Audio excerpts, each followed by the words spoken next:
fellow models, and today I'm really excited because we are doing a fetish modeling deep dive with my really good friend, Lynette, who I also first met through fetish modeling. Say hi. Hi. How you doing today? Good. I'm excited to be here and talk about all the weird stuff we do.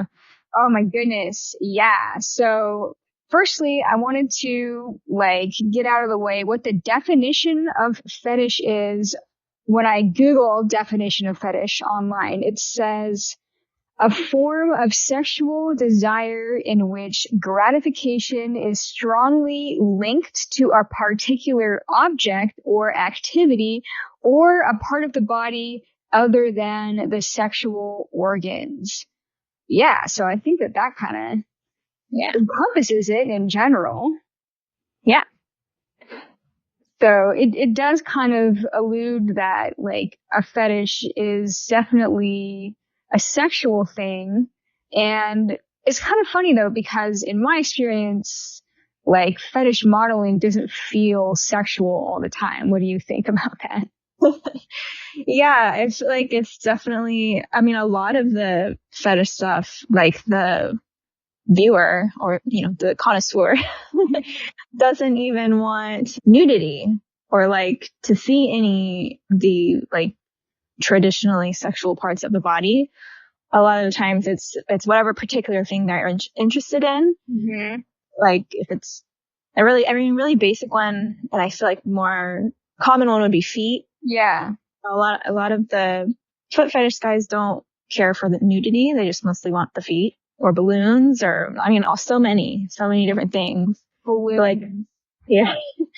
So when I'm shooting this stuff, a lot of times it's not something that I find sexually exciting, but it's fun. It's fun to do all these different things.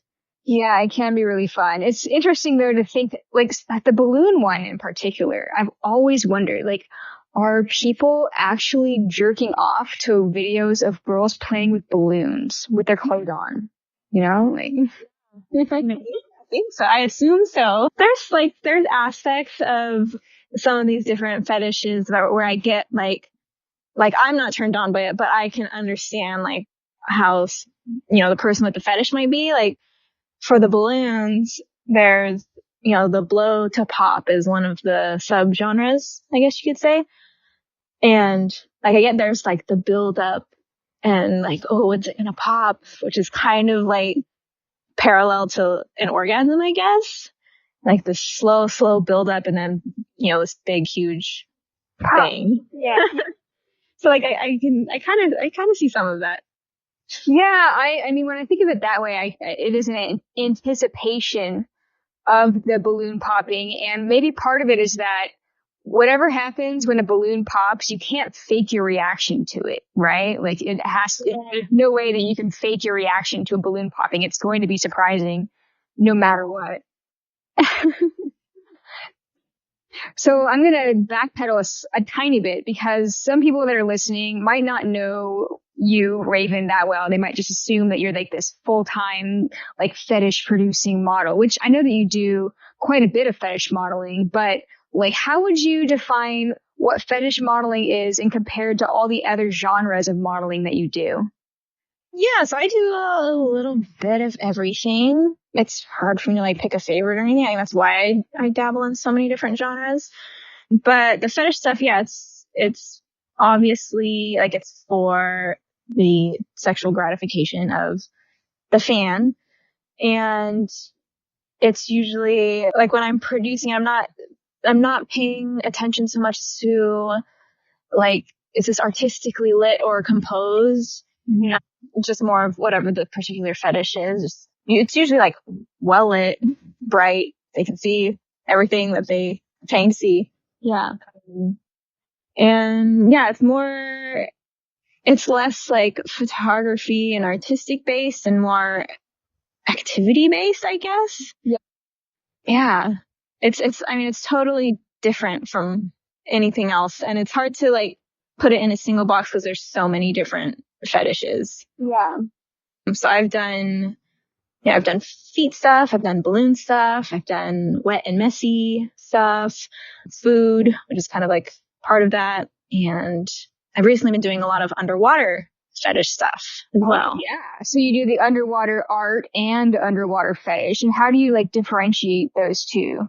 Yeah. So underwater, if I had to pick a favorite genre altogether, I'd say underwater. I think it's so beautiful and dreamy and magical, and I love the challenge of it, and I just love being in the water all the time. But as far as like the underwater fetish stuff, it's usually a lot more specific than just looking pretty underwater. I do a lot of breath hold stuff. So that kind of like crosses over into a breath play fetish, but this is like specifically underwater. So it's usually just like a video straight on of me holding my breath in the water for as long as I can. And sometimes it's like doing little tasks while I'm doing that. I've done some that are like drowning. Oh, Like safe drowning, which is actually kind of like really, it's hard. It's challenging because like I'm a great swimmer and diver. So it's kind of funny and challenging to pretend that I can't swim. yeah. There's usually a lot of giggling involved in between takes. But yeah, so it's usually just whatever, various activities underwater. And the drowning underwater fetish, I'm sure, also shares the line with like death fetish and stuff. Yeah, for sure. The one I did was, I didn't actually drown. It was, so I struggle. I can't swim. I'm like, there's a lot of like screaming and blowing bubbles underwater and just frantic action. Yeah. And I miraculously make my way to the edge of the pool and I get out and I'm all is well. You know, that's interesting because honestly, my first underwater shoot ever was a fetish shoot in Florida. You probably worked with this guy. He was a little bit out of town, like just outside of Tampa, like an hour or something like that. And first of all, his pool was chlorinated as fuck. I was like almost blind leaving the guy's place, but he wanted to shoot underwater pinup photos and then like a drowning death fetish scenario involving me getting trapped in the pool underneath the pool cover. And yeah, it took like a million takes of me coming up for air and then going back down for another 30 seconds to film a little bit more. Yeah, so That was an experience. yeah. I feel like this whole episode we're going to be bunny trailing into all the fun, weird stories of things that we've done for weird fetish shoots that are all of my fetish shoots are memorable because they're just different and unique. There's not a fetish shoot that I've had that I forgot about. So. Yeah. Same. Yeah. And when we're saying weird, like it's not in a bad way. Like I definitely like, I don't want anyone to think that we're kink shaming or anything like that. Like I personally, I shoot this stuff because I enjoy it. It's fun. I enjoy learning about all the different tastes and interests of people. Yeah. Yeah. So it's all fun. Me too. When I find out about a new fetish, I'm like, oh, that's so interesting. I'm not like, oh my God, these people are fucked up, you know? Yeah. I mean, there's some stuff that I wouldn't shoot just because I'm not comfortable with it, but like, you know, whatever floats your boat, right? I do want to do like a little segue though, because there is like a genre of photographic modeling that falls under the guise of fetish modeling that's also a bit more like fashiony. And that's actually one of the questions that I had when I get a poll on my Instagram story asking if anybody had anything they wanted to learn about fetish modeling. One person asked, is latex involved? And yeah, oftentimes, like some people feel like fetish modeling is synonymous with latex fashion modeling. And I don't know how that idea got passed around because that's definitely a thing, but it's not all encompassing of like all fetish modeling. Yeah. I can see that. I feel like that's probably the more mainstream understanding or view of what fetish modeling is. Yeah. It's probably like, I'm guessing it probably kind of started with like Betty Page pinup stuff and kind of evolved from there. I know she did some like stuff with ball gags and latex which I love that stuff as well. And that kind of is in between like the art modeling and then just purely like filming fetish clips. Yeah. There's definitely like a high fashion element to a lot of that stuff. Yeah. And yeah, it just makes for interesting photos. Yeah. I mean, if you really get into it, anything could be like expressed in an artistic way, and latex is definitely one of those things where it like hugs the body, and like the light can shine out of the latex and make it super shiny, which is really cool for photography. And I've always liked, latex if it fits me right. If it doesn't fit me right, that's the hardest thing with latex is it might not fit you right, like depending on your boobs and stuff like that. Yeah, I feel like latex and like all the BDSM stuff, cuffs and collars and chains and whips and all that. I feel like that's probably like the most common thing that people think about when, they hear the term fetish modeling. Yeah. Yeah. Also, sometimes when people hear fetish, they automatically think that it means like hardcore porn too. Yeah, and it's often not. Yeah, it's often not. Like when I have the fetish category checked on my Model Mayhem, because I do fetish modeling, and then oftentimes people are like, oh, I see that you do fetish. What's the farthest you'll go? And I'm like, well, what kind of fetish do you want to shoot? And it seems like they think fetish means like vanilla sex, but that's not what it means. Quite the opposite of vanilla. Yeah, I get that too. Yeah. So people out there listening, like fetish modeling isn't always like penis and vagina sex or whatever. Like it's often like goofy and weird stuff. And I've had so many podcast episodes where we've touched on fetish modeling, and I've said or thought to myself, like, damn, I could do a whole episode on fetish modeling. And there's just so much that we could get into. I want to maybe get started by going through some more of these questions that I received on Instagram, because I feel like we could cover a lot of ground going through this.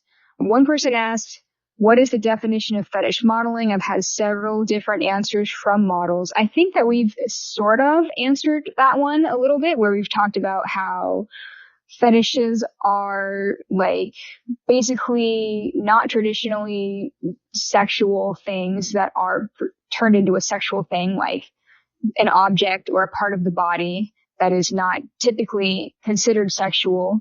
Certain people have a desire for seeing this activity or this usually non-sexual body part in their sexual way. And with modeling, we, act that out on the camera, whether it's for photos or video. So yeah, I think we've answered that question. One person asked, is it dangerous? How would you answer that? I mean, yeah, it can definitely be dangerous. Like, man, that's kind of a broad thing. So it can be dangerous. I kind of want to like backpedal a bit on the definition. Yeah, okay. So someone was asked, like, if, say, a photographer wanted to get clear on, what fetish modeling is, like, that's when they have to come in with, like, a clear concept of what they're interested in shooting, because the genre is so broad. Mm-hmm. So, like, one model might be perfectly comfortable shooting, like, fetish fashion, like latex and cuffs and collars, all of that, but not want to do, like, the wet and messy stuff or feet or anything like that. Yeah. So, like on my website, I have, like, please be very clear and explicit about what you are looking for. And then as far as safety goes, there are so many different fetishes that could potentially be dangerous. Like, for example, the underwater stuff. Obviously, there is a real risk of drowning. Yes. So I never like shoot a lot of stuff. I shoot on my own, like, tripod and everything. But there's certain stuff that I won't shoot alone. So the underwater stuff, like, I have to have someone there for safety. Shibari rope suspension, like, there is inherent risk in that. Yeah. You can fight up nerve damage, or if the suspension isn't done well, you could fall. Yeah, I mean, all of it. I feel like anything can be dangerous if you don't go through the proper precautions. Yeah, and for people out there that are listening that don't know what shibari or suspension is, it's basically being tied up with ropes and being suspended above the ground just by ropes, like hanging from the ceiling or from some kind of a structure. Yeah. Yeah, so it can be dangerous. It just depends on what kind of fetish you're doing. And that kind of reminds me of another little short bunny trail story. Back in the day when I was taking a lot of custom video order requests for through my clicks for sale page, somebody emailed me and they had a inflation fetish where they wanted me to wear pantyhose that would inflate like balloons. And I was like, well, that's not possible. How do I get that to happen? The guy said he wanted me to have garbage bags under the pantyhose and that I could have like a tube like go into the garbage bags and the tube would be like connected to like some kind of an air compressor. And then I would have to like duct tape the top of the garbage bag around my waist so that like my legs could inflate like pantaloons under the stockings. And I was like, okay, that sounds like an interesting idea. I don't have an air compressor. And when I thought about it, I was like, I've never used an air compressor before. Like, this sounds like it could potentially be dangerous. Like, what if there's some kind of an explosion with the air compressor? Like, so yeah, shit can be dangerous, you know? Yeah. That's a very involved Yeah. theme. For the record, I did not do it. I came to the realization that it's too complicated and too dangerous, and it wasn't worth giving it a try. But there are times where it can be dangerous. Yeah. I'm also wondering if that question about it being dangerous, if it was particularly directed at the activities of various fetishes, or if they mean like dangerous in the sense that you're performing these fetishes for strange people that you've never met, or like sessions. Yeah.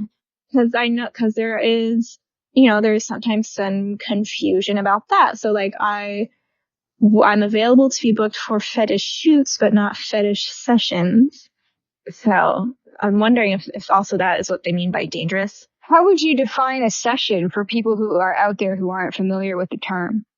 So like a direct, like rather than me making the video and sending it off to someone, you know, somewhere else in the world, it would be like directly performing this fetish for them in person.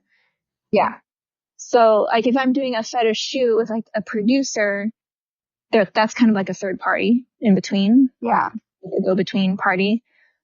So there's, you know, a level of safety. Usually the producer I can check references on, and, you know, they have a good record of being a safe person to work with.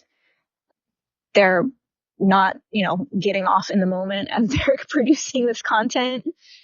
That's arguable. Yeah, that's like arguable. Like the good ones with the good references, like if they can be professional in the moment, you know? Yeah. Which that's fine with me as long as everyone's just professional in the moment. Like, we're good. But yeah, like doing actual sessions, I feel like adds another layer of another risk aspect for sure. Yeah, and that kind of crosses the boundary further into something that would be more like sex work, like in person, than like content creation type sex work. Yeah. Yeah, so in that sense, it could be dangerous. I do know that, like, within the in-person sex work industry, there are, like, communities of people who, like, do check references on, like, what I guess they call Johns or whatever, but I think it's a lot harder to check references that way because you have to have a really tight community of people who all know the same customers somehow, and it's harder than if a person has a website where you can see who they've worked with publicly and easily just find references that way. Yeah, for sure. And there's often a lot more, you know, a lot of the clients, you know, want a bit more privacy. So it's often hard to check references on someone you don't know who they really are. Yeah, totally. I had a person on my podcast a few months ago who's like a bodybuilder model, and she also does like sessions with men who want to be like play wrestled with. So they get to feel her strength in person. And she said that she has like a community of people who do the same thing as her, and they generally know like the same customers in the area. But I suppose if there was somebody who nobody had heard about, that might be a red flag. Yeah. So kind of interesting. I'm sure there's a lot of like people who are certain niche fetish customers who ask a bunch of different people the same request. So if it's like, the rubber chicken guy, like the fetish models in the area all know the rubber chicken guy. For sure. Cool. So I think we've kind of answered the question of, is it dangerous? Here's another really interesting question. Is there a fetish you won't do? Yeah, there are a few. I won't do anything with bodily fluid or other excrement. Yeah. Other than like spit or drool, maybe. Yeah. Anything illegal. Right. Animals. Animals, yeah. And there is some stuff that I've done that I would probably not do again. Oh. Yeah. So one of the more tame ones that I probably won't do again is part of the wet and messy fetish and involving peanut butter. Oh. I would have to be getting paid a lot to do peanut butter again. What happened? It was a very, very specific custom. I did a few for this client, and the first one was shaving cream and just like, and clown makeup, and it also involved smoking 5 cigarettes at once. Jeez. And all at the same time. Like, it was very involved. And I don't smoke, so I had to like fake it. But since I don't smoke, I'm not really used to having cigarette smoke wafting in my face and eyes. And since my whole entire head was covered in shaving cream except my eyes and nose, like I couldn't really like blow the smoke away from my eyes. So it was really intense. And then like the next one was a similar concept, piling frosting all over my head while I, chain smoked. And then the last one was peanut butter, and we got, those jars, those like commercial kitchen sized jars of peanut butter, and piled it all in my hair. And I have long, like, my hair goes down to my butt. Yeah. So we had all of that full of peanut butter, then piled into like a beehive on top of my head. Oh my God. And it was, it's heavy. It's like super freaking heavy. So like my neck was hurting. But like washing it off was the worst part. I think I went through like a whole bottle of dish soap in my hair because shampoo wouldn't cut it. And it took me like an hour in the shower trying to get the stuff out. And then I still smelled like peanut butter for like a week. So I am also adding peanut butter to the list of fetishes that I won't do. Yeah. So like, well, it wasn't super, crazy or dangerous, I guess. It was highly unpleasant for me, so I probably won't do it again. Yeah. Well, then the other one, like I've done a few of the like death fetish stuff. Yeah. And I think like when I first was doing it, it's like, well, it's acting, like playing out a death scene in a movie, like it's not super bad. But then I kind of wonder, like, are the people ordering this stuff, is it because like that's a real fantasy of theirs and they're gonna act it out someday? Yeah. Or by ordering these videos, is this like what's preventing them from acting it out? Oh my God. I've had the same question in my mind about that too, because I've also done death fetish modeling. It's super fun, but then later on you're like, wait, whoever ordered this custom video paid thousands of dollars because they paid my fee, the filmmaker's fee, and like any other like actor or model that was involved. It's like, it can be really expensive to order a custom video like that. Like, that means they're really, really into it, right? If you're going to pay like $1,000 for a 10-minute video, like, they're into it. I have a short story about that. So I won't say his name, but he's a very beloved death fetish like videographer that I've worked with a handful of times. I do love working with him, and I would work with him again. But he told me a story about how he got contacted by the police because one of his regular customers who was ordering death fetish videos from him murdered his whole family. And the police raided his computer and like obviously searched his house and found these custom videos that were like suspiciously similar to the way that his family was killed. Like the videos were kind of a similar scenario to it. I don't know. I don't remember the specifics of it, but something involving them all being barefoot or something like that. And so the fetish producer was questioned by the police about that because they were just gathering evidence. So the fetish producer, he didn't get in trouble or anything like that. It was just, they wanted to know what's up with these suspicious videos.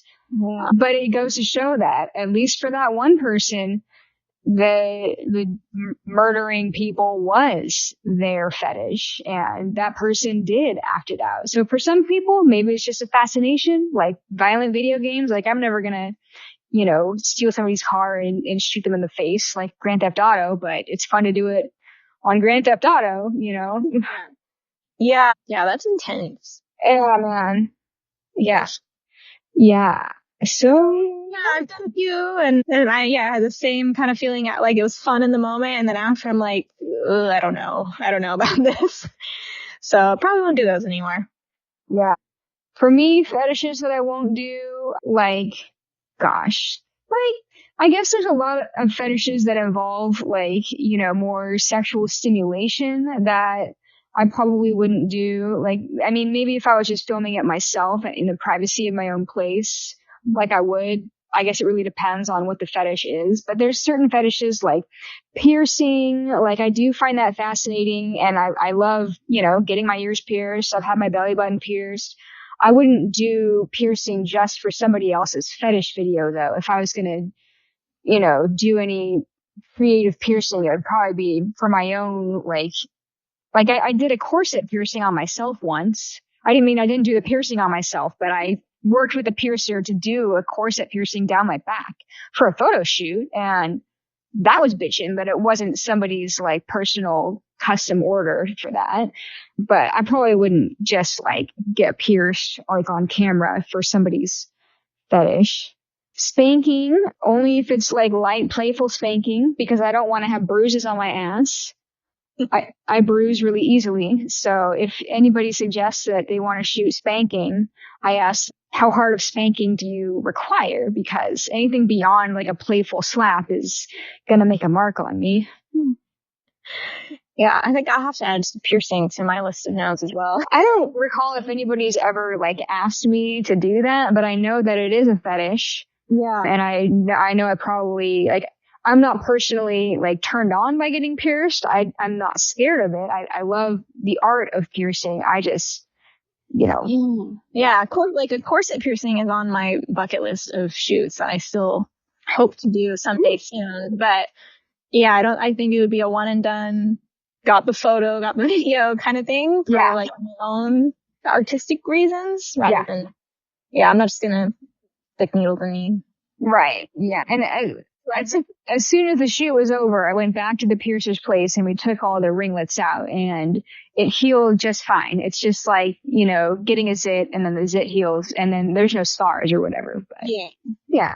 So I have had people request stuff like a humiliation session where I get my head shaved and like, get pissed on and stuff. And I was not down for that. Not really down for that either. Yeah. I feel like my list of things I won't do, like I won't know that list until I'm asked. Yeah, right. And there's a lot of things within the fetish world where like I have my own boundaries, but there's some boundaries that I don't know about yet because it's an unknown until I'm faced with it. Yeah. And then just like you thought you would be cool with the peanut butter, but then afterwards you're like, I didn't like that. I'm not going to do that again. Yeah. Yeah. That's why like I have, when it comes to fetish stuff, I'm like, please just like ask me anything. The worst I can say is no. And as long as you can respect my answer, like it's good. But like, the fetish world is so broad. I'll never be able to put together like a full comprehensive list of what I will and won't do. Right. And the comfort zone for people is so like variable too, because there's some people that are like full-time porn stars that might not be comfortable doing certain types of fetishes also. Like one that I found really interesting came to me as an opportunity after I went to Fetish Con, and I shared a room with this amazing person, Odette Delacroix. Have you heard of her? I don't think so. She's a super petite model. She's shorter than me.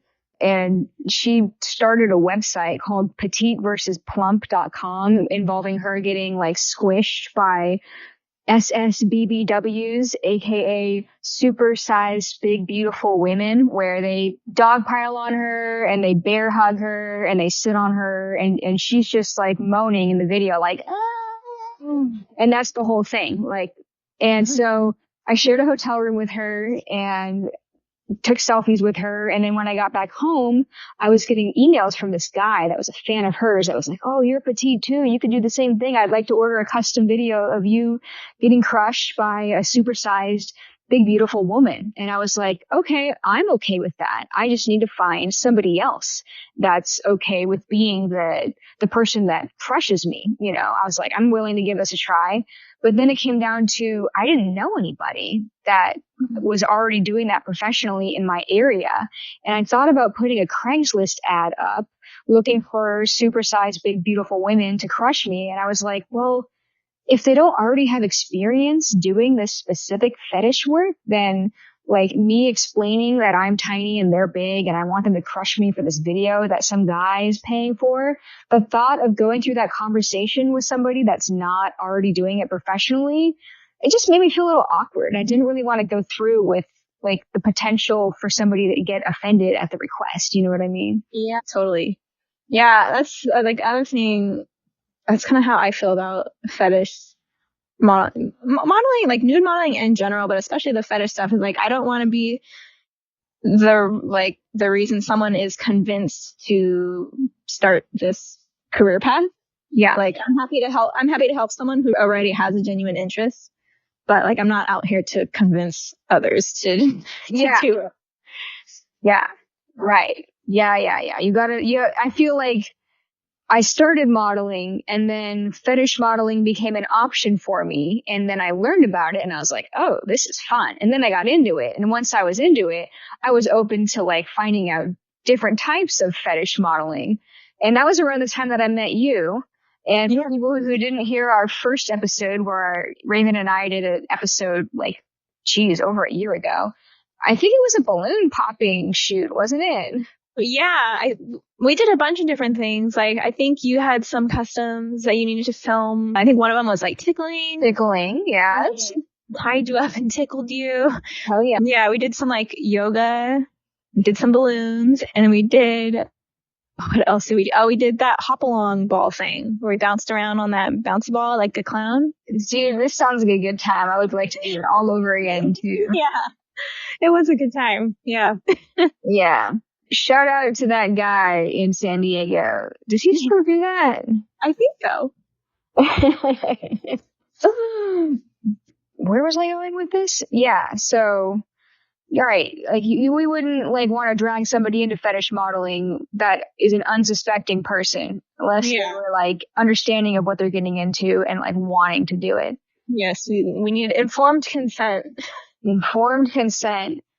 I mean, there's like other stuff. Like I had a guy that wanted me to cook a raw turkey and like talk to the turkey as if it was him. Like I'm putting him in the oven and I'm going to cut his head off and, you know, eat him and stuff like that. So he wanted me to get a turkey that had its head and its legs still. And apparently, like most grocery stores with raw turkeys, the turkeys come to the grocery store like, you know, they're already plucked and they've already had their head and feet chopped off. And I didn't know this. I mean, I don't like cook at Thanksgiving. I just show up, right? I'm not, sorry, you guys I'm ruining the fantasy, but I don't cook a lot. You know, I can make a mean top ramen. But anyway, so I called around my area, a few different grocery stores, and everybody that responded was like, why do you need it with a head on? Like, why, like, I was the weird one for suggesting that I was looking for a turkey with its head on still. People got weirded out and then I got weirded out and I just emailed the guy and I was like, dude, here's my zip code. You find a turkey with a head on and then I'll go pick it up. Okay. It never happened. Yeah. That's funny. Yeah. Yeah. Food's a big one. Yeah. It's a big one. I've done like a lot of customs where I'm just in the bathtub with food, like around me, or in the bathtub eating, or, just cooking. It's interesting. Oh yeah, the mukbang fetish is something that's come up for me like quite a few times. Have you ever done that? Not like officially. Like all the food stuff I've done, it's either been wet and messy, or like some casual eating, but it's usually like what I just mentioned. It's in the bathtub eating a snack or whatever, but not like a straight on, like the camera focused on, me just stuffing my face. I have not done that. I would love to do that though. Yeah. I have done a mukbang video for somebody, I think it was like a producer that wanted, and he was like asking if I had any allergies or whatever, and I was like, well, what do you want me to eat? And they said like the greasier and the more unhealthy for you, the better. And I was like, I mean, I'm okay with eating some fried chicken, but I don't know about like 12 fried chicken pieces. Like, I'm not like, I mean, like my stomach is a limited capacity. So for me, I don't know how great like a mukbang person I could be, but I think we agreed on something that was like slightly different than what he wanted me to do. But I was like, I'm willing to eat a large quantity of this type of food. I can't remember what it was. I think it was like a stir fry or something like that. So it was kind of like a medium between what I wanted and what he wanted. Yeah, I think I could put away like one really super fat juicy burger, but just one. Yeah. Like I don't think I could do like the eating as much as possible thing. Yeah, I've never like done competitive eating, so that would be a challenge. So I guess this question of is there a fetish you won't do? This could go on because the fetish world is so vast and there's so many things that we don't even know exist yet, even though you and I have done a lot of fetish modeling. Like I feel like this list could be like ever evolving. Yeah, for sure. Yeah. Another person asks, what's your favorite kind of fetish modeling? And I know that you already responded underwater. Yeah. Yeah, I love the underwater stuff. I say that's definitely my favorite just because it's also my favorite genre in the vanilla world, I guess. And then I do really, like, I personally enjoy shibari and various types of bondage, so I guess that could be added to my list of favorites, but I only like do that stuff with people that I enjoy doing it with, I guess. Yeah, totally. Like not as a first though. Right. They have to be respectful and like be actually good at rope without getting nerve damage, which is always the end. Yes. For myself, what my favorite kind of fetish modeling is, personally, I like the ones that are fun to do and ones that involve me with at least one other model are, I like it when it's fun, like I did one once where it was a wet and messy. So I'm sure you work with this guy too, somewhere in like Houston, Texas or whatever. He shot out of his apartment and he had me and two other models and he wanted to do a video where we were having like a cake fight. Instead of cakes, we had like 100 little like jars of frosting that were different colors that the entire frosting things were like plopped onto paper plates. So there was like 100 paper plates that were like different colors of frosting, like pink, yellow, green, blue. And we started in bikinis and we like started smashing each other all over each other's bodies with these different colors of frosting. And then we stripped each other's bikinis off and just ended up kind of like in a dog pile on the ground, rolling over each other in this colorful frosting. It had this tie-dye effect. And it was so much fun, even though it was a huge mess, that we got to like, smear these colorful frostings all over each other and like lick it and stuff. It was visually interesting and it was fun at the same time. We're just laughing. So I think stuff like that is more of my favorite kind of fetish, more because it's funny for me. Like the fetish modeling where it's like it's really hard to not laugh. I find very fun. And there's a lot of other fun fetishes. Like, have you ever done pedal pumping? Yes. Yeah. That's fun too. I'm just driving around. Revving the engine. So for people out there who don't know what pedal pumping is, it's like a fetish involving like the model that's doing the acting is in the driver's seat trying to get the engine to turn over in a car. And like, oftentimes it's all about the interaction between the woman and the car, where the woman is like, come on, please start. I gotta get little Johnny to work. His parents are gonna be so mad if I'm late. Like, so there's like a frustration of begging the car to turn over, and then the engine just revving and not turning over, and then finally turning over at some point. Yeah, I've done those. I also love, I love doing this stuff with other models because it is fun. You're just playing. You're just playing in like a way that you don't normally get to play. Yeah. And this is how fetish modeling, when it's, especially on video, crosses into acting a lot more than actual modeling. Like, you have to be able to like ad lib a lot of the stuff if there's speaking involved. Mm-hmm.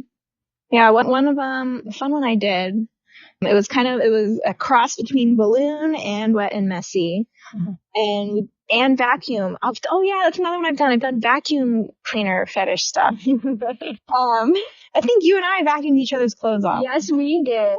It was after a balloon thing. We each had our own like balloon party set up, and nobody showed up to either of our parties. So we got pissed and we started popping each other's balloons.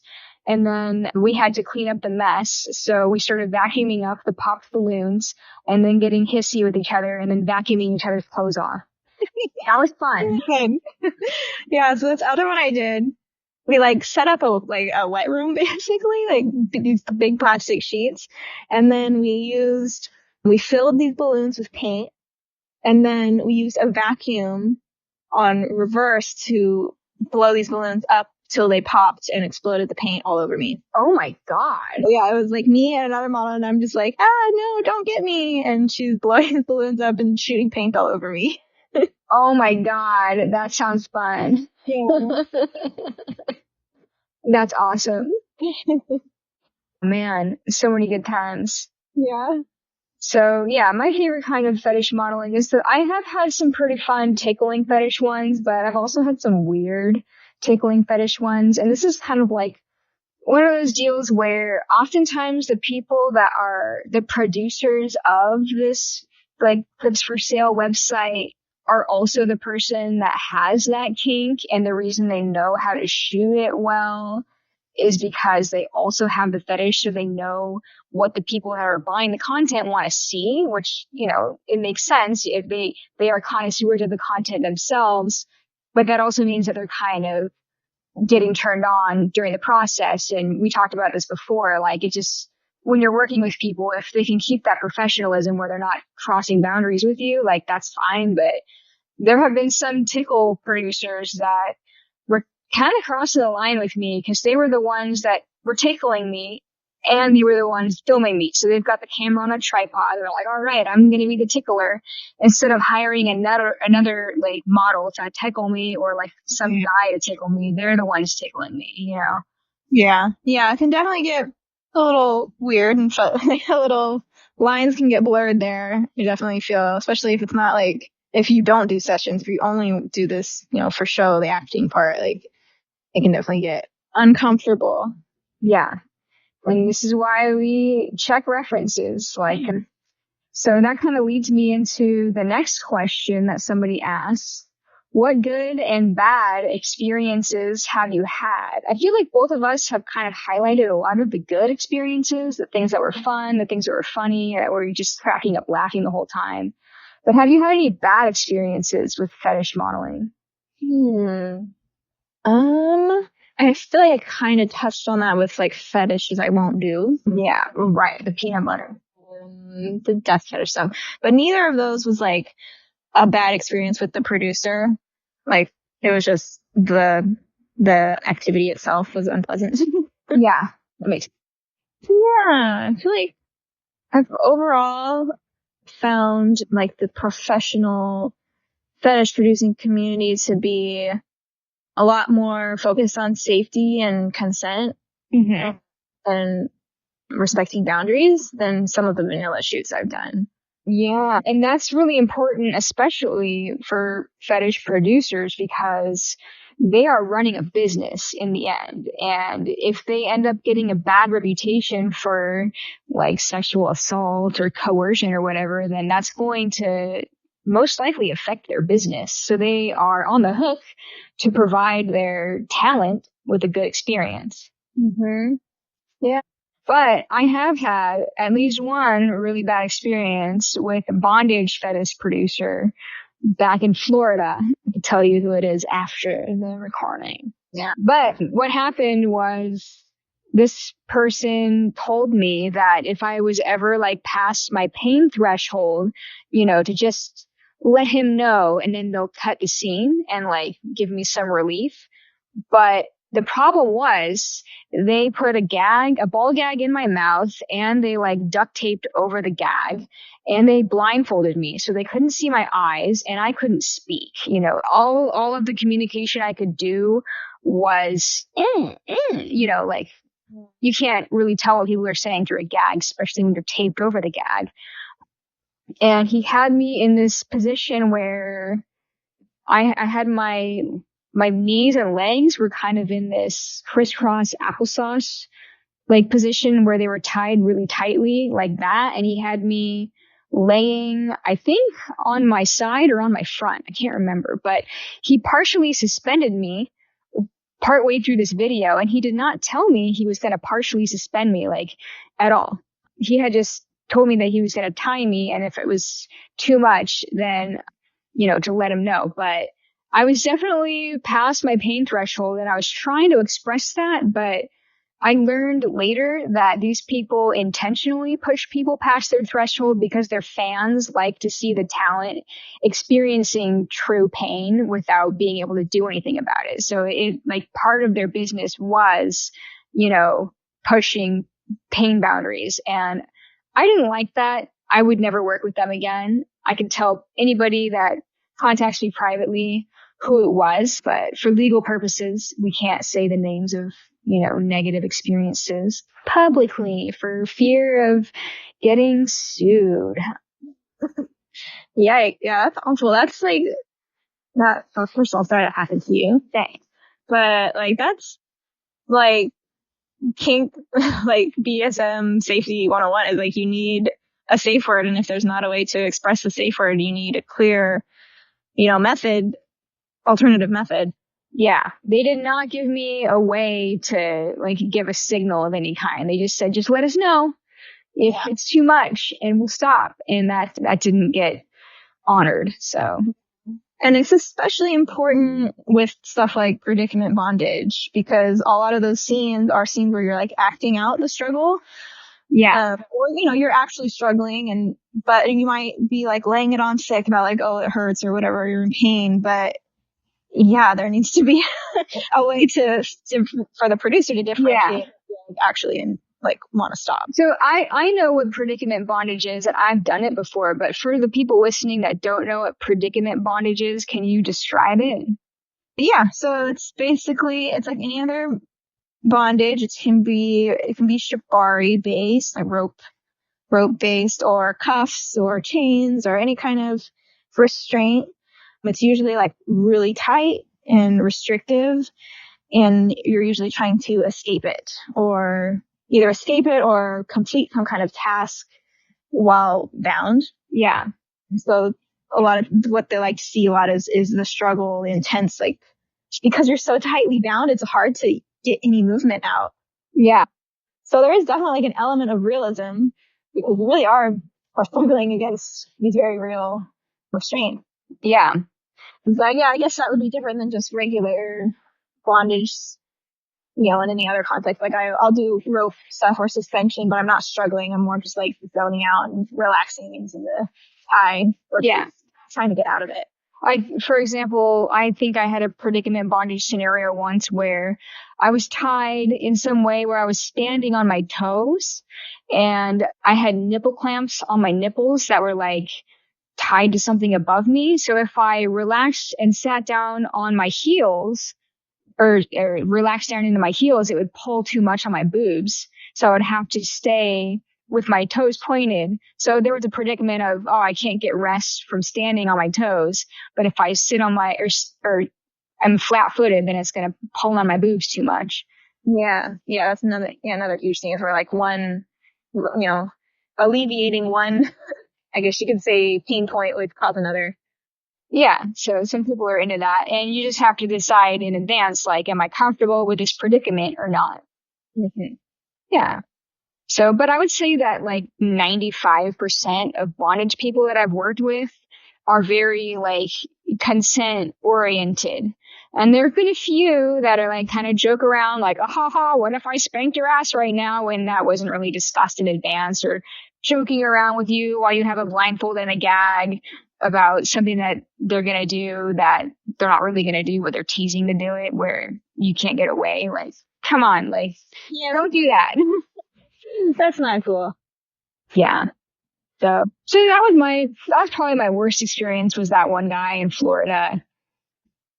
I can't really think of like any other bad experiences that I guess I did a tickle shoot where it was somewhere in New Jersey, I think. The guy, I expressed my limits to him in advance. I was like, I'm okay with showing open leg, but I'm not okay with like sex toys or anything like that.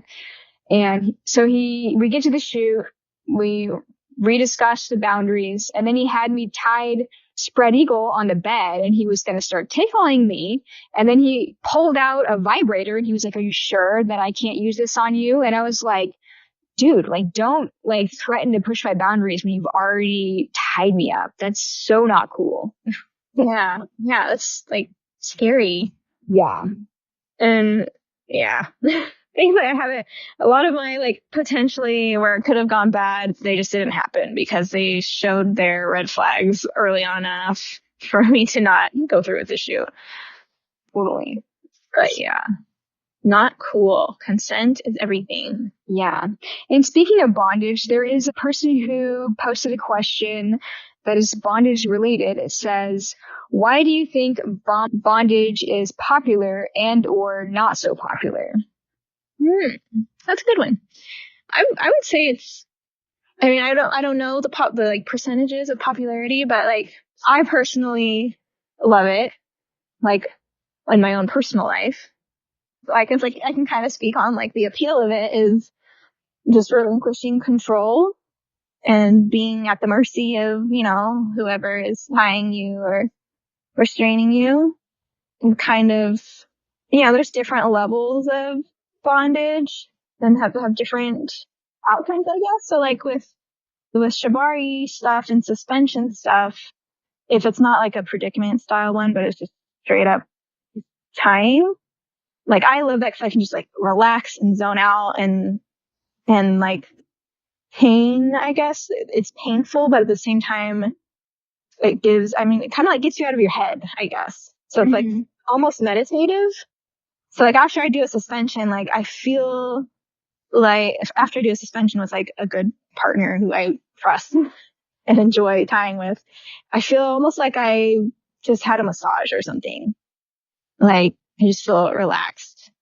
But on the other side of that is it can be really a huge turnoff for someone because they don't like that feeling of relinquishing control. Right. Yeah. And so for me, I have done a lot of bondage in my past. I would say between like 2013 to 2017, I did quite a lot of bondage, and I did shibari, so the more artistic style, like just the designs of the rope type stuff. And I did damsel in distress. I did a lot of damsel in distress, and I did a few suspensions and like some like video work as well. I mean, the damsel in distress was a lot of video work, but for me, like, I think that like being tied up in my personal life, like that's something that like I would be into with a romantic partner, but I don't personally like people who aren't my romantic partner, like tying me up. So every bondage shoot that I did, I've definitely like ruined this fantasy for so many of my fans. I'm sorry, but like I just did it for the money. And I was basically waiting to get out of the ropes every time. So it's different. Like some people that are doing a lot of bondage they do like being tied up, but I like personally, there's a lot of times where my hands were numb or was pinching my arm and I was like, I am not into this. Like, get me out. Yeah. Yeah, I think because I like it in my personal life, like I actually do less of it professionally because I kind of how you, like you said, like you only want to do it with a partner, Right. partner. Yeah, I only want to do it with people that I know and trust and have, some sort of natural chemistry with. Yeah. Like, I mean, if I'm doing it, or if I'm doing it in a professional setting, like I just want to be tied, like it's a prop being added. Like I don't want any extra sensuality or, anything like that. Mm-hmm. That makes sense. Yeah. So like a lot of the like recent rope stuff I've done that I've like posted on my Instagram and stuff, like that's with someone who I've tied with a lot. And like there is some sort of like friendship there. And I'm comfortable doing that kind of like central, like pseudo dynamic, like dom sub dynamic thing with him. Yeah. But I probably wouldn't shoot that with anyone else. Yeah, totally. Like any other rope stuff, like we're going to be talking about whatever bullshit while you put ropes on me. Like, but it's not going to be like a scene, if that makes sense. Yeah. Have you ever worked with a rope expert in Chicago? I have not. Oh my gosh, he's the damsel in distress guy that I've worked with the most, and probably like some of my best experiences were with him. But I could, go on and on about Rope Expert. He's got a website, ropeexpert.com. Check it out. But he told me, I think the first time we shot, he flew me out to Chicago and booked me for a whole day. And like while we were having lunch, he told me that when he was a kid, like, I don't know, 50 years ago or something like that, he was really into comic books. And oftentimes in comic books, like a woman is getting captured, right? And she's tied up, like tied to a chair, tied to a bed, in some kind of like way where like they have these traditional ties, like ties on the knees, like the harness tie and like all these various like, hog ties, stuff like that. And apparently there was also, I forget the name of it, but there was some comic book that was specifically focused on like, captured women that were tied up, with a blindfold and stuff. And it was a cartoon, but he was super into it. And he was like, wow, one day when I grow up, I want to make stuff like this. And he thought that it was like this dirty thing because back before the internet, like people who had fetishes didn't know that other people were also having those fantasies because it seemed like a shameful thing because people didn't talk about that kind of stuff before the internet really. And then he started his website like later down the road and like, he got online and found communities of people who were also into damsel style bondage. And, he created his pay site and like the rest is history. But I thought it was so interesting that the fascination for him started by finding these comic books when he was a kid. Yeah, I've heard that connection before with the damsel in distress thing. And I feel like a lot of times the damsel in distress, like video, there's often a cosplay element to it as well. Yeah. Superheroes. Yeah.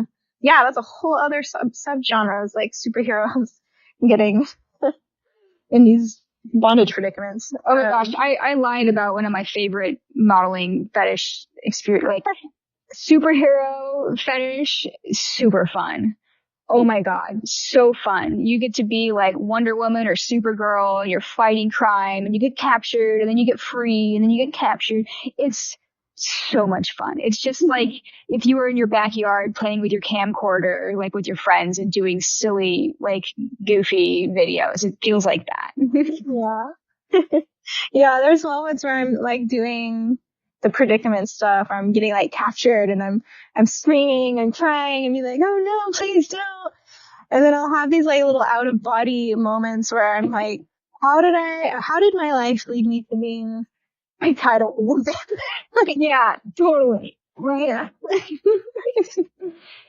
But yeah, it's super fun. It's fun to just, do something totally out of the norm. Yeah. And I mean, something that kind of brings us all back in a full circle is that like in the end, like my experience doing fetish modeling and like getting requests for other people that wanted me to act out their fetish for them, it has given me this like more like deep understanding of how the human mind works where I would not like understand humans in general as well if I did not get into fetish modeling because it really like brings out the element of like how sexuality has all these different intricacies for different people. And it's okay if you are not into something or if you're more into some other thing that other people are either turned off by or turned on by. Like not everybody takes the same way.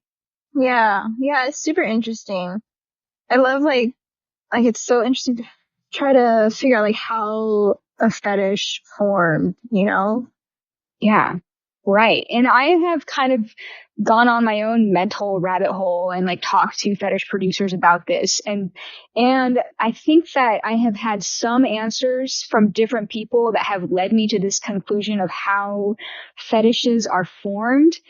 And some of them I wouldn't be able to answer for you, but oftentimes they are influenced by something that happens to a person, usually a young boy between the ages of like, I don't know, 7 and 14 or something like that. Something happens to them that imprints on their memory, something that's either traumatic or really exciting or something they will always remember. And when they become an adult, it is something that they have sexualized for themselves. So the pedal pumping one was a really good lesson for me because the guy that hired me to do this pedal pumping fetish stuff out in the rolling hills of Missouri in the middle of nowhere, this guy had like a property with a bunch of different old cars that he had jerry rigged to make it so that they would only turn over, the engine would only turn over all the way if he pushed a button like off camera so that I could rev the engine as much as I could. This guy had a pedal pumping fetish, and he told me that the fetish for him started when he was a young kid. And I guess back in his day, it was harder for them to get started sometimes, especially if it was cold.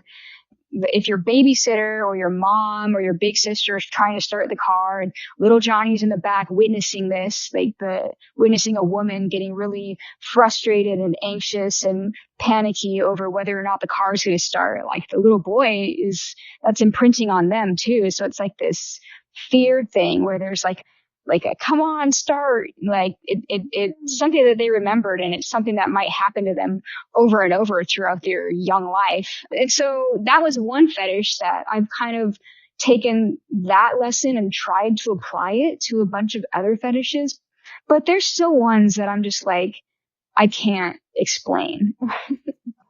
Yeah. There was one I did. This was a really fun one. Vor. Do you hear that? Yeah.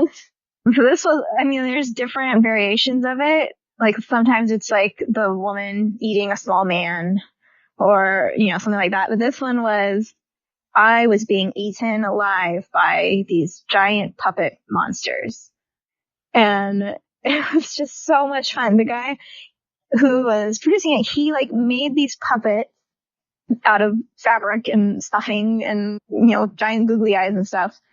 And there are these giant life-size puppets that would swallow me whole. Yes. And it was just so much fun. Like I'm just slithering into the mouth of this giant stuffed animal basically and screaming just for help. I wonder, like, how does that fetish, like, how does that seed get planted? Like, yeah.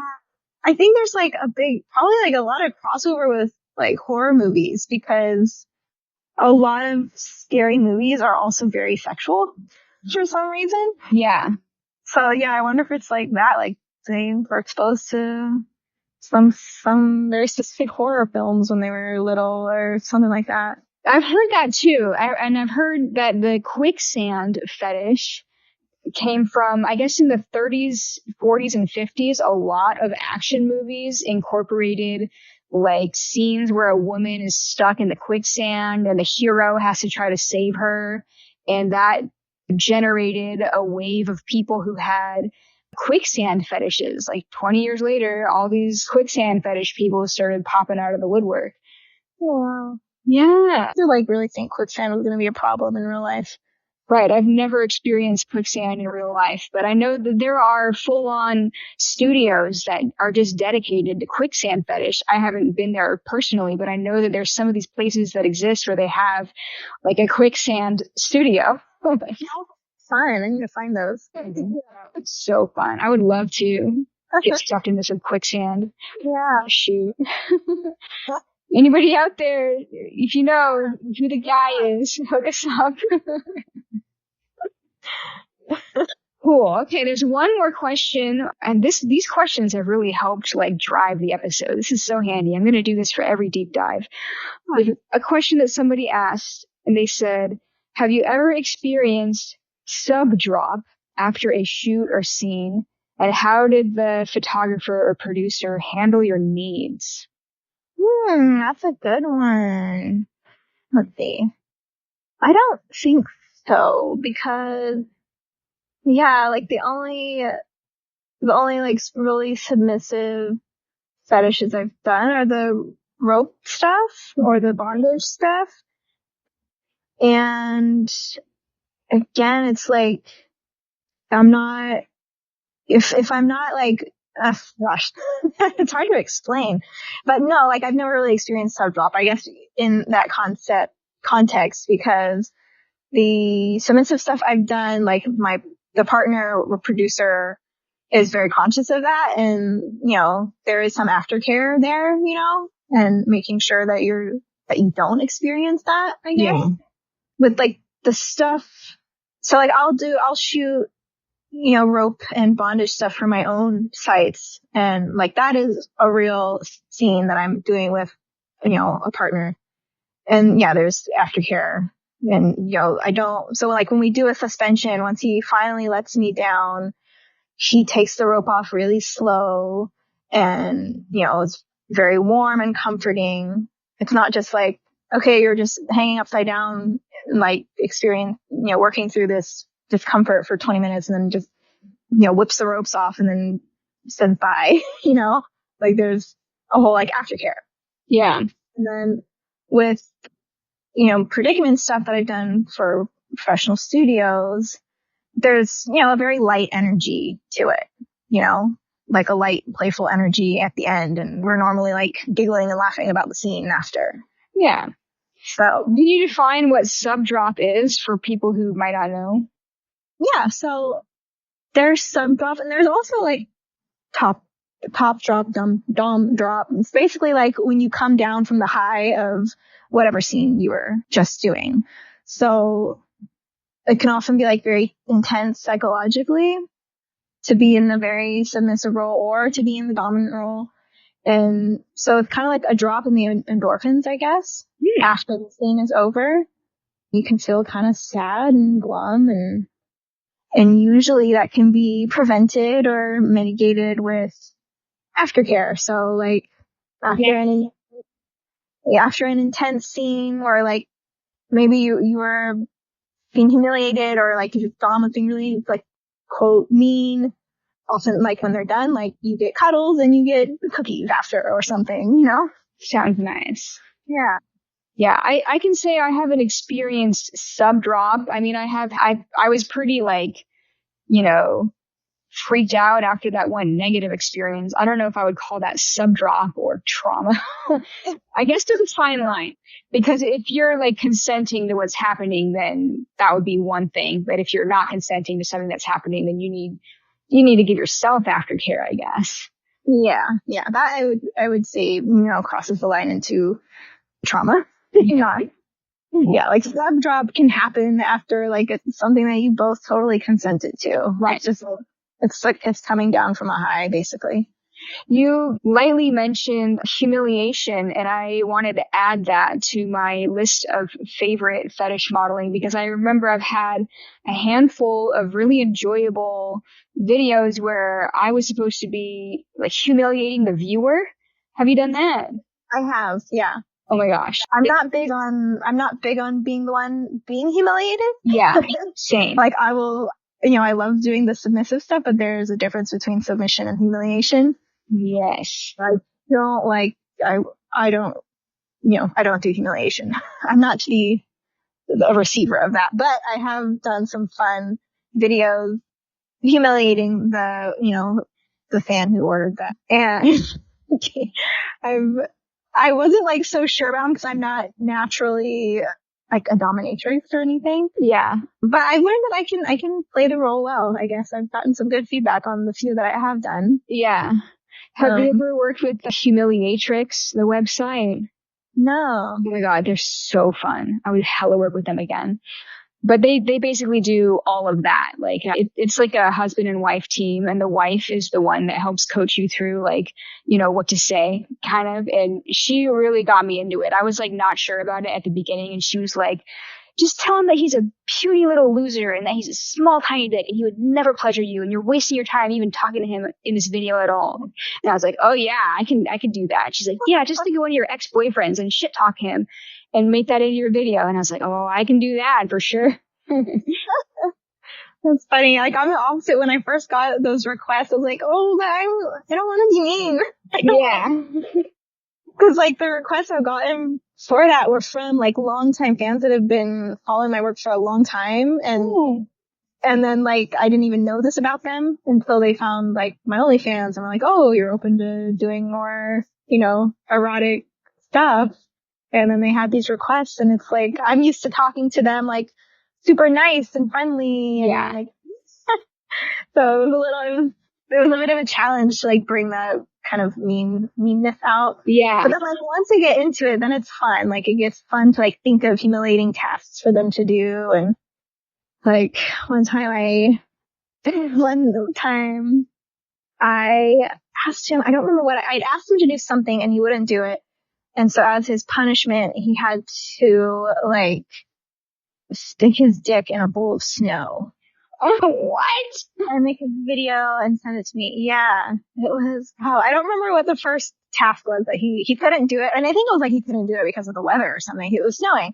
So I was like, okay, well, you're not allowed to come then. And I want you to send me a video of you, like, fucking a bowl of snow, basically. Oh my God. Yeah, that's funny. And then I think I asked him to, like, go to the grocery store and buy a cucumber and a pack of condoms and nothing else. Nice. Yeah. So this is like fun things like that. Oh my God, that's so funny. Nice. Oh man. That reminds me of another story. Oh my God. And we've got to wrap this up soon, but I've got another story. I love telling this story. I had a custom request for a guy that wanted me to sit on cakes and smash cakes all over my ass. And when I got this request, I was traveling through Austin, Texas, and I was staying at a photographer's house. And this photographer was fetish friendly. He did like rope work himself. And I just asked him, I was like, hey man, somebody asked me if I can make this cake sitting video. And I was wondering if it's okay if I film it here at your house. Would you be cool with that? And he was like, sure, you can film it in the lobby area. There's tile on the floor, so it'll be easy to clean up, but I can help you film it. And I was like, all right, cool. And he's like, do you need a ride to the store? And I'm like, yeah, actually. So he took me to the grocery store. We bought 3 cakes. And when we were checking out, the guy at the checkout lane, he looked like he was barely 18 years old, like zit-faced, high school looking kid. And the photographer was like, you should tell him what you're going to do with these cakes. And I looked at the checkout kid, like, right in the eye, and I was like, I'm going to squish these cakes with my naked ass. And he turned beet red, and he, like, looked down and away from me, like he didn't want to look at me anymore. And I was like, oh shit, now I feel awkward. And we're walking away out of the store, and I'm like, damn, did I freak this guy out? I turned around, looked over my shoulder, and I see that he was laughing as hard as he could with some of his coworkers. Like, they could not contain themselves, and I was like, all right, he's not freaked out. It's all good. Well, he made his day. So it wasn't the actual video that was the highlight. It was the process of getting the cakes for the video.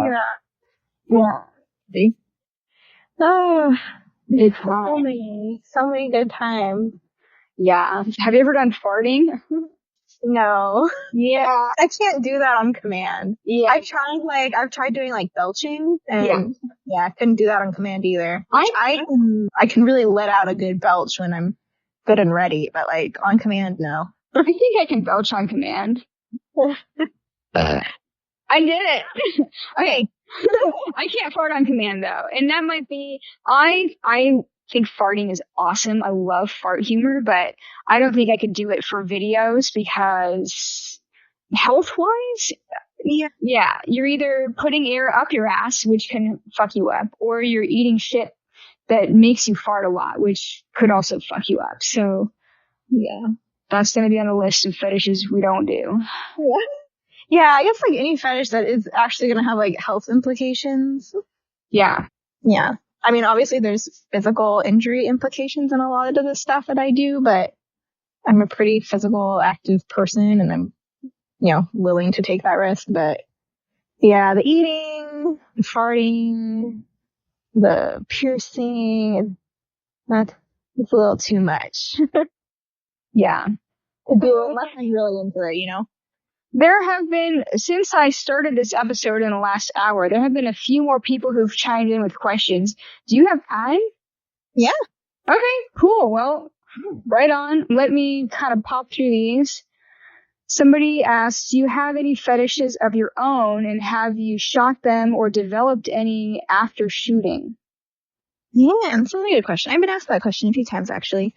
Yeah, I guess I don't really consider myself having any fetishes, like by the standard definition of like a certain object or thing, non-sexual thing that I need sexually, Yeah. I would say I have more like just have kinks, like being tied up or being spanked or like candle wax is another one, like pain play, I guess.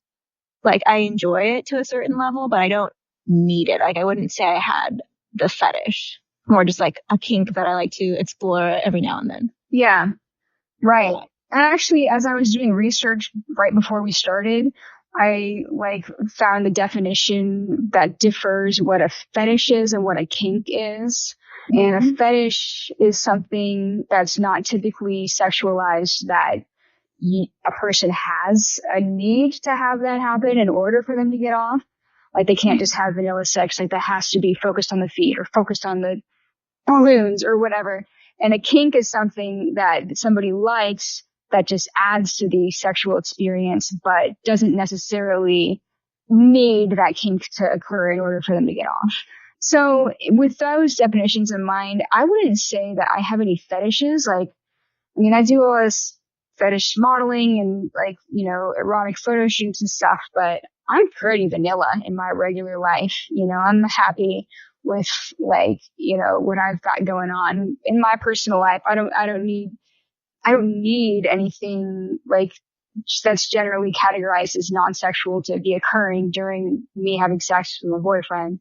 Have I developed any? I think that I've developed more of a fascination towards bondage for sure.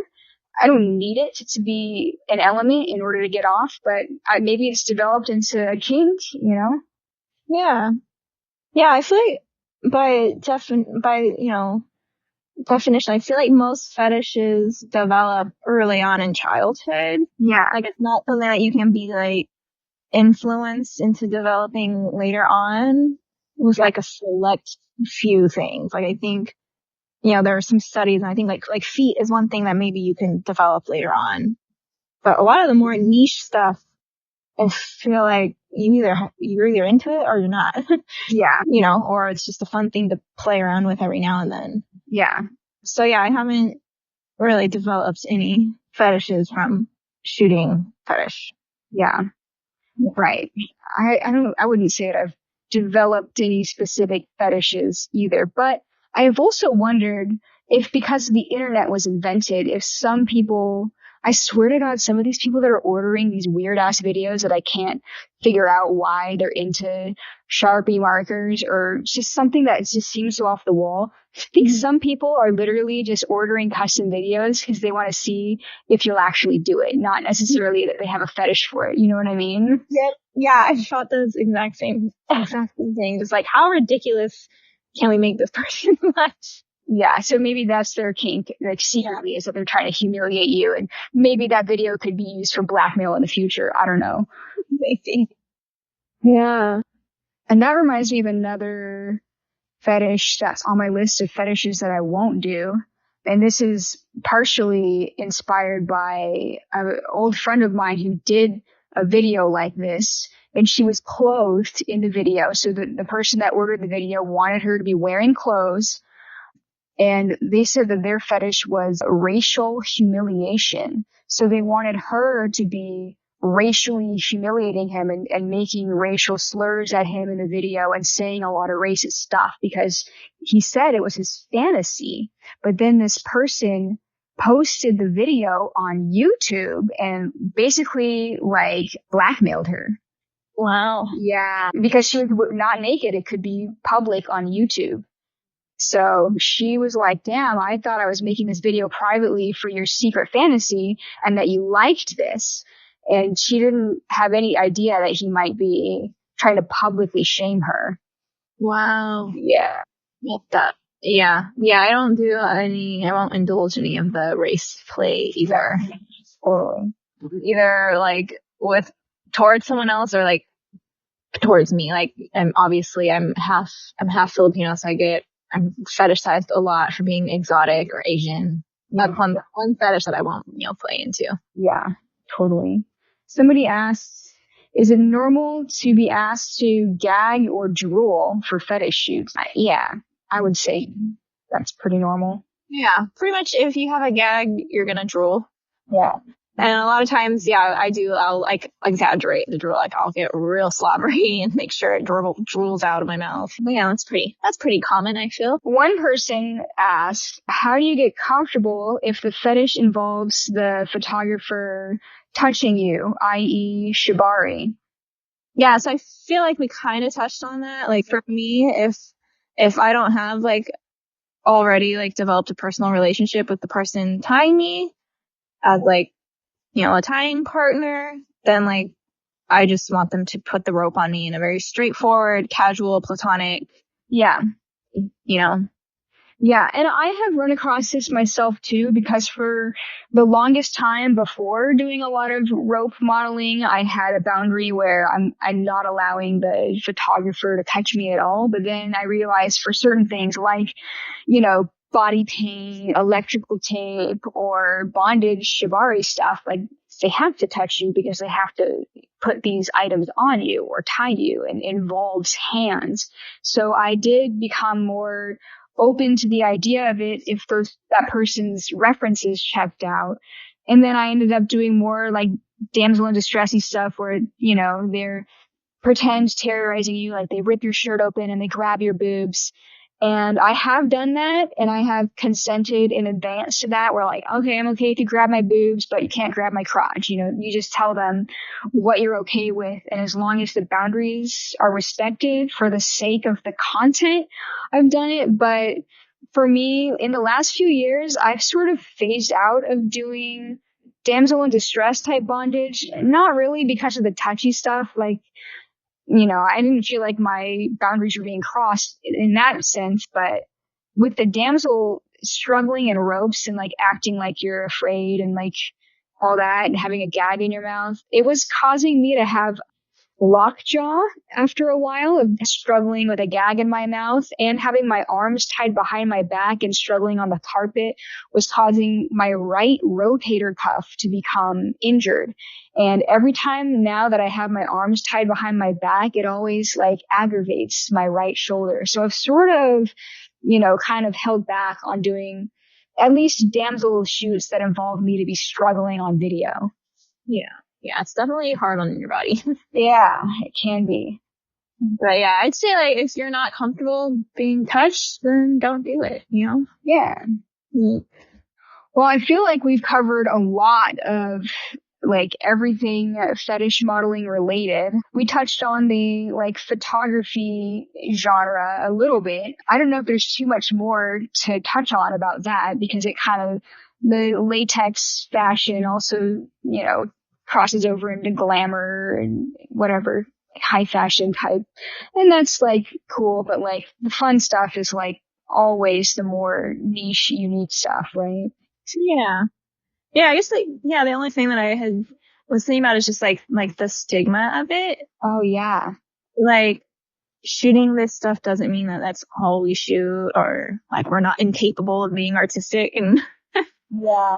that sort of thing. Like, it's just like one of the many things. We're multifaceted, multi-talented, and it is a lot of acting. So like I can pull off a demure,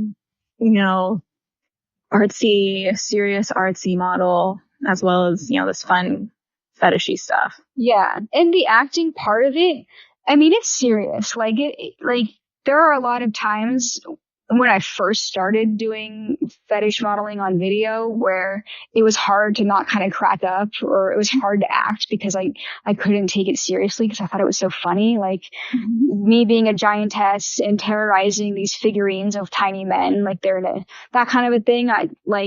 But the more that I did it, the more I understood like that the viewer was like really into this. And so you have to kind of put yourself into the mind of the viewer who's into it, and once you can get into that mindset, like it is acting, like you are playing the role. But what you brought up about the stigma of it though, like, yeah, I mean, I feel like I've been stigmatized in the modeling world in a lot of different ways, and the fetish and bondage like industry is just one of the things. Like doing open leg modeling automatically kind of puts me in a category of erotic model, where a lot of artistic photographers assume that I can't do artistic stuff because I did this other thing that they don't find artistic, but that's just a lie. Like people can be multidimensional, and I don't want to work with people who got to stick up their ass like that anyway.